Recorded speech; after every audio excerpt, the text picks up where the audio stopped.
Hi guys, welcome to another episode of Quick Twist Photography. My name is Marlon and today we're going to be looking at the perfect Strobist pack, which is what I have here on the table. Now this pack weighs about 8 pounds and has a complete 2-light setup. This video is really perfect for anybody looking for a light, reliable, and compact lighting kit to take with them on location. Now I'm not going to lie, this kit does cost a fair amount of money and it can cost you anything between $500 to $800 depending on where you look. Now, you may be thinking that that's a lot of money, but let me tell you this, it really isn't. The amount of creativity that you can get out of a kit like this is basically limitless. In addition, a kit like this can last you for many, many, many years to come with zero or minimal maintenance required. In this video, we're going to take a look at what's inside. We're going to take apart all of the products to show you how they work. And in between those segments, we're going to try to add some tips so you can actually walk away from this video learning something new. Now, before we go ahead and do that, let's actually say thank you for all my subscribers. Thank you for all your support. And if you aren't a subscriber already, go ahead and do so right now by clicking here. Now, if you want, you can give me a thumbs up, and that will really encourage me to create more videos for you guys to watch. If you have any questions, go ahead and send them in via Twitter. My Twitter name is @Marlon_Perez. And by doing so, you'll get a fast reply just because I have my iPhone everywhere. Now, without further ado, let's go ahead and tear apart the bag and show you what's exactly inside. This bag is called the Satcom bag. I bought it from an online company called Countycom, and it was originally designed to hold military equipment. This bag features an adjustable padded shoulder strap and 1-inch molar webbing on 3 sides of the pack, as well as a strap so that you can add modular pouches if need be. The pack has 3 main compartments, one on each side, one here, and one on top.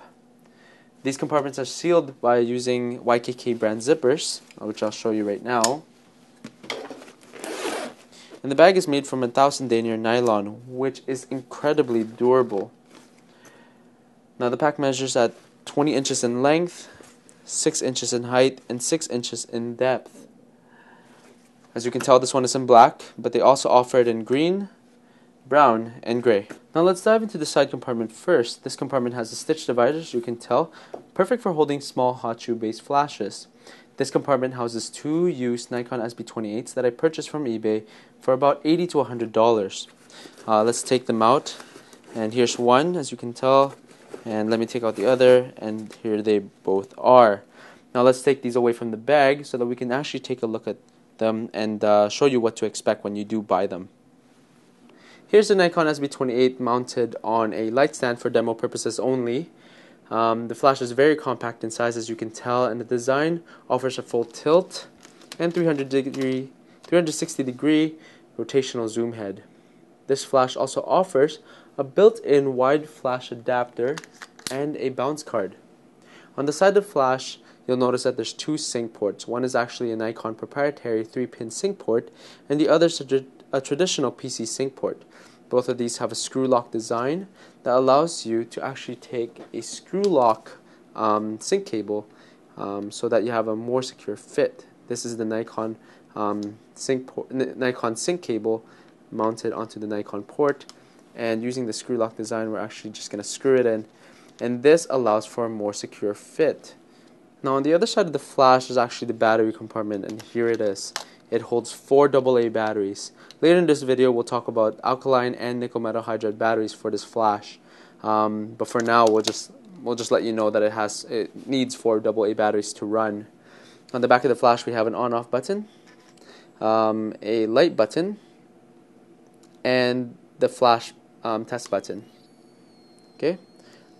Here we have, in the back, we can also adjust the power setting, and this flash can go from full power all the way down to 1/64th power. All these features that I've highlighted about the SB28 make this flash really the perfect Strobist flash. Now let's move on to the other side. This compartment here has a couple of accessories that are key to this kit.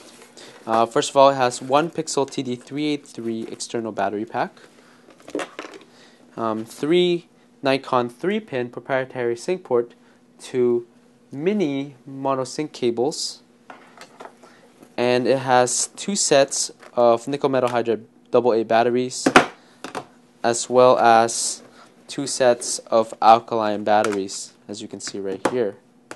Now let's take the Pixel TD383 away and let's actually put it to the test. Here is a Pixel TD383 battery pack, and this one's made by Pixel Hong Kong, or HK. It is designed to be used with the Nikon SB28, and it's a more cost-effective alternative to what Nikon produces. I bought this one new from eBay for about $57, and it uses a dual circuit charging system, allowing you to charge your flashes twice as fast compared to any other battery pack currently on the market. It uses 4 or 8 AA batteries in parallel circuit. In this pack right now, I've got, let's see, 8 Eneloop rechargeable batteries in there right now. Now, if we seal it up, let's actually plug it to the Nikon SB28 to show you the advantages of using this. Let's turn it on. The flash is set to full power, and what we're going to do is we're just going to hit the test button, and we're going to watch a recycle light come back on. And that took about 3 seconds. Now we're actually going to plug the external battery pack in to show you how fast this thing recycles using the external battery pack. We're going to turn it off, and then we're just going to plug it in. And once it has been plugged in, we're going to turn it on. Full power. Takes about 1 second to 1.5 seconds to recycle the flash to full power, which is incredibly fast. Now, as for batteries, I use both alkaline batteries and nickel metal hydride batteries. Now, alkaline batteries only have 2 purposes for me. First of all, they're used as replacement batteries for my wireless flash triggers, and second of all, they're used as emergency backup batteries in case something was to go wrong with my rechargeable batteries. Now, talking about rechargeable batteries, I only use and trust Eneloop batteries. Each 4-pack of Eneloop batteries cost me about $10 to $12, and after owning them for 2 years, each set still holds a reliable charge, and all of them are still in service. If you can't tell already, I've numbered each 4-pack of AA batteries with a number, and this one seems to be set number 7. And the reason why I did that is just so that each of the batteries in each of the 4-pack go through the same power cycle as the other batteries in that same group. Also, I have bought each 4-pack a case just to keep them as tidy as possible, and I encourage you to do the same. These green cases can be bought on eBay for roughly $1 each.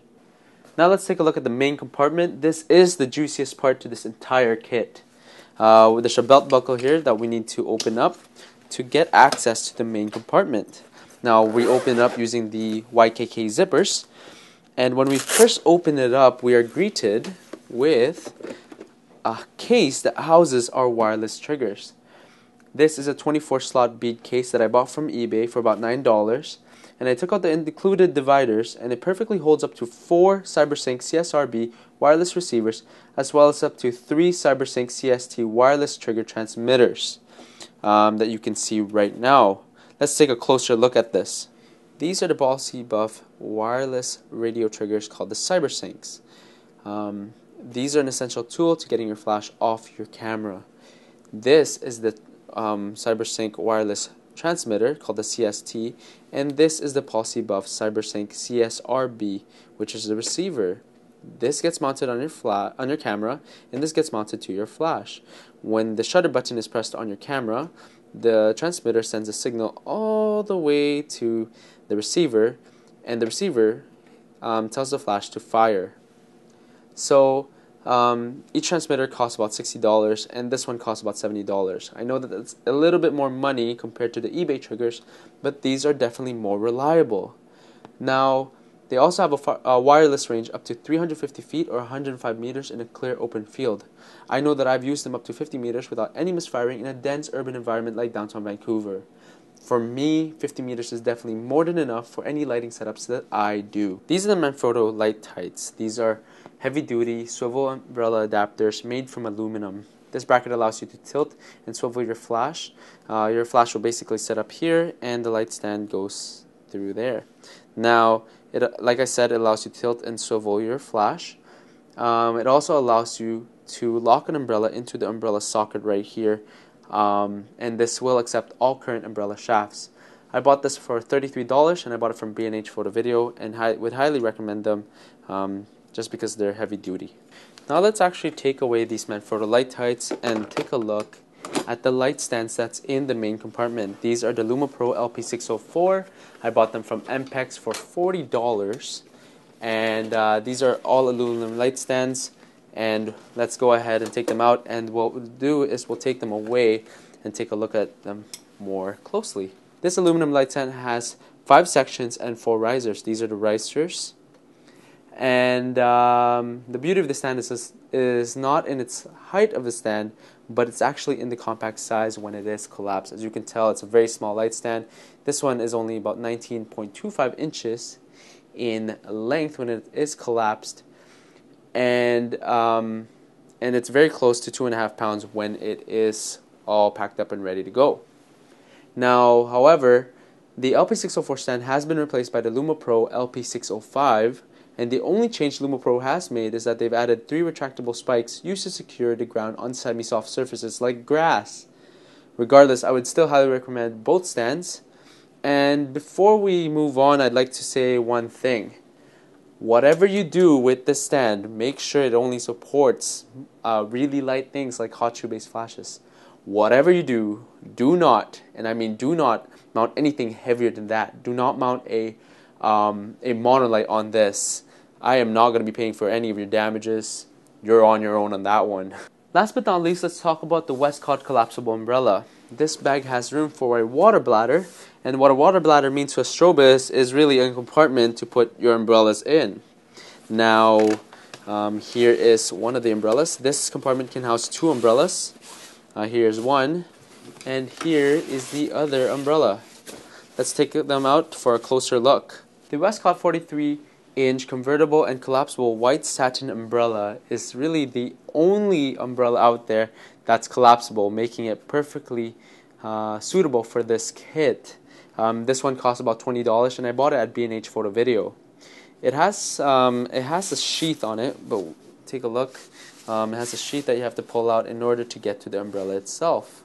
Now, when you open it up, it is a full-on umbrella, as you guys can see, and it has a clip. When you do want to collapse it down, it has a clip at the top here, and you can just let it go and put it back in. Now, this umbrella has a black removable backing that allows you to use this umbrella as a shoot-through, which is always fantastic. And let's put it all together now to show you what this kit looks like. We are now at the end of our video, and I wanted to highlight what we actually have set up here. So we're going to do this from bottom up, and let's do that right now. First of all, we see the LumaPro LP604 light stand as our base stand. And what we want to do is, when you do set up a stand like this, or the LumaPro LP605 as well, you want to make sure that you have at least the width of your hand. It can actually fit underneath the light stand. And the reason is, we want to make sure that all the weight is actually supported at the edges. Also, you want to have the center column as close to the ground as possible, just to give you the widest footprint possible with this light stand. Now, moving up, we see the Manfrotto Light Tight, and connected to that is the Westcott 43-inch convertible umbrella. Now, on top of that is the flash by Nikon. It's called the Nikon SB28, and connected and triggering that one is the Policy Buff wireless receiver.